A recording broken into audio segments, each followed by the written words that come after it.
Do you hear that? Sounds delicious.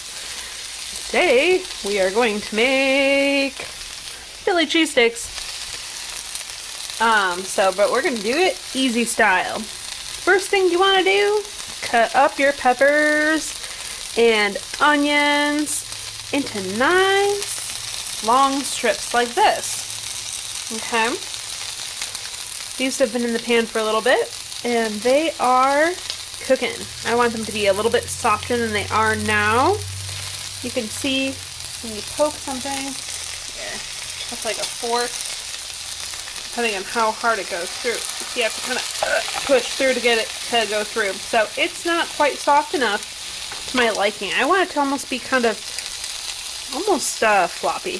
Kind of like fajitas, if you've ever eaten those. So these are gonna continue to cook for, I would say, at least another 5 minutes. And just kind of let them hang out.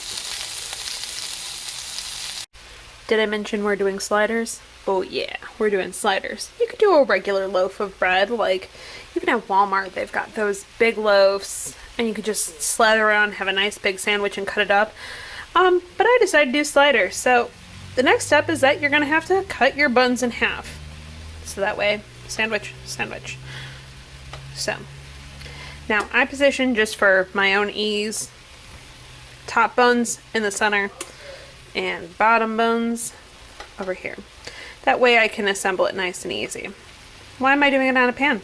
Well, I like my cheese to be nice and melty. So I have them, I'm doing it on a pan so that way I can put these in the oven once the mix is finished.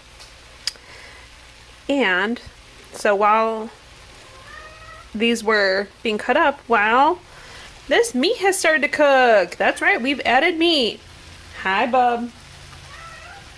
My kitty thinks we're talking to him. He's so cute.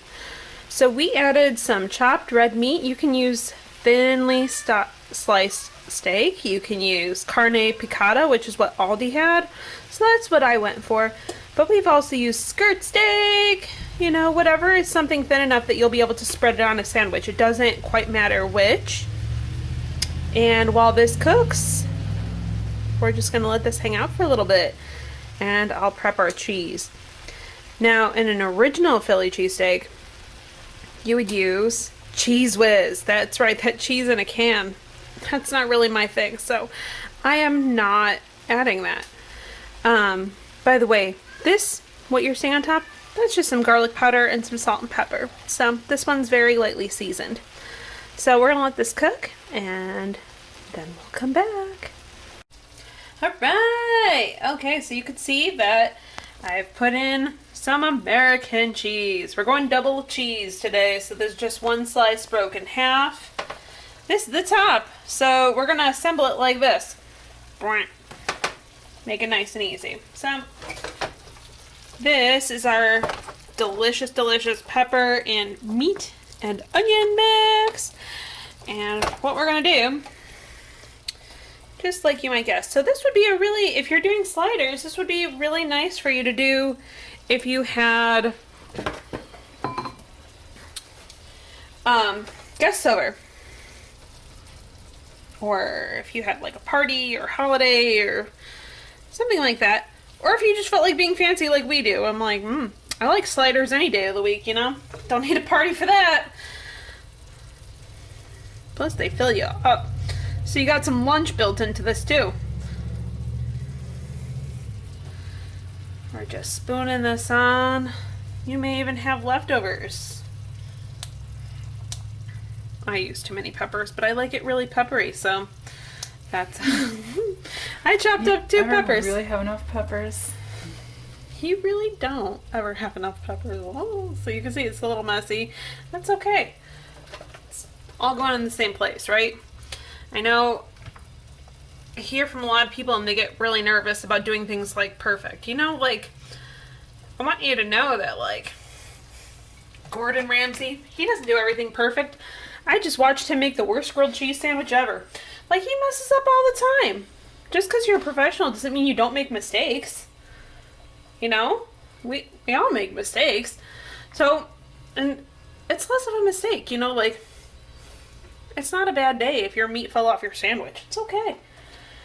Oh, we've got many leftovers. I guess we'll have like Philly cheese bowls or something to go with lunches. Put it in tacos. Do whatever you want.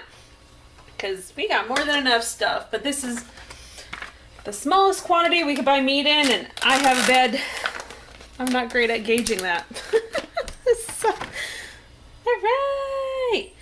I like these cheesy. This guy loves the meats. Alright, so I'm going to put some cheese. This is provolone cheese. So we're going to use a lot of cheese. He says, Mama, give me a sando. I know, bub. This guy, he loves sandwiches. This might be too much cheese. Is there such a thing? I don't really know. Well, you can use less cheese if that's your thing. These are your sandwiches. They're not my sandwiches. I mean, well, these ones are, but when you make it in your house, it's your sandwiches. It's not my sandwiches. And now we just flip our buns on top. And the magic number, as we have talked about on the oven, is 350. These are just going to hang out in your oven. Just keep an eye on them. It'll probably be about 5-ish minutes. Everything's cooked, so you're not needing it to be in the oven long. I just want it to be kind of melty. And that's it. That's how you do Philly cheesesteak sliders. Now, get out of the oven. So, as we talked about, you can do it on regular bread. You do not have to do it in slider form, but you can if you'd like. I hope you have a delicious dinner. Have a great night.